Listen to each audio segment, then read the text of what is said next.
looking at the H&I test in the lumbar spine, it works because when you side bend right, you actually translate right. It wouldn't work in the neck. It doesn't work in the neck because they translate in the opposite direction. So what we worked out is what we call a figure of 8 test. And somebody attempted to copy that and called it a cloverleaf test.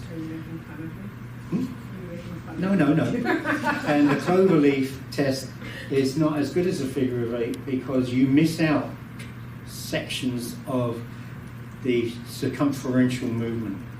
And the test is based on Punjabi's work on the neutral zone. So the figure of 8 scours the neutral zone and scours the entire perimeter of it, looking for crepitations or spasm, blocking, where you block in one direction but you can complete when you do the opposite movement.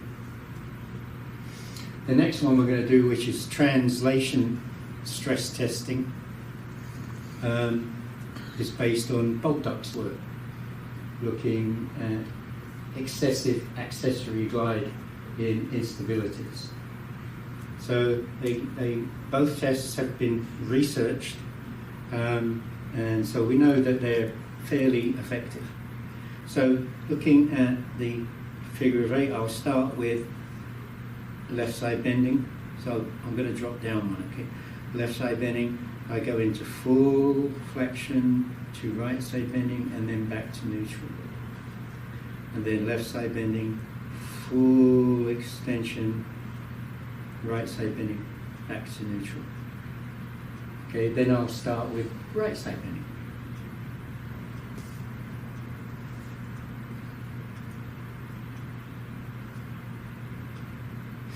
So that's 4 movements, beginning with side bending.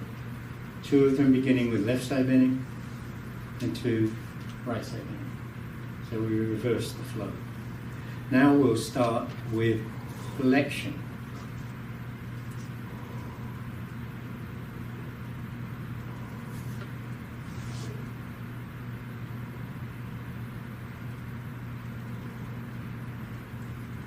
Okay, then extension.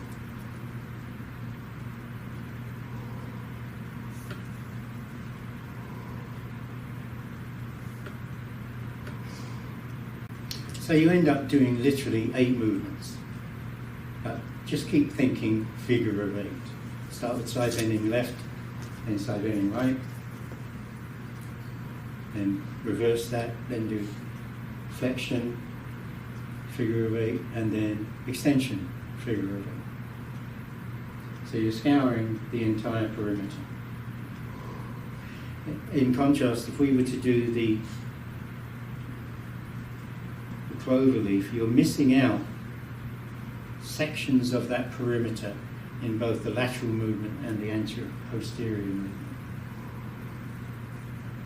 And the interesting thing is, if I'm doing C6-7,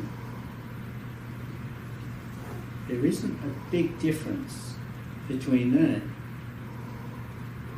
and C2-3. And the reason is, when I've got my finger at a certain segment, I can zone in on that segment and make it the axis of movement.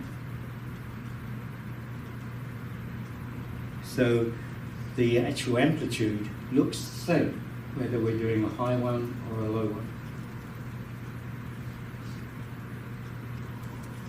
And I'll emphasize what we were talking about earlier, which is you've got to stop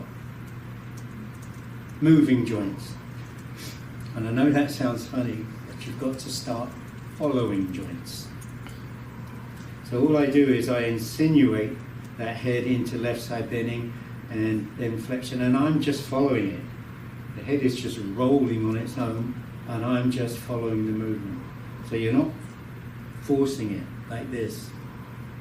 And that's going to be very important when we come to confirming a Z joint, which we'll do next.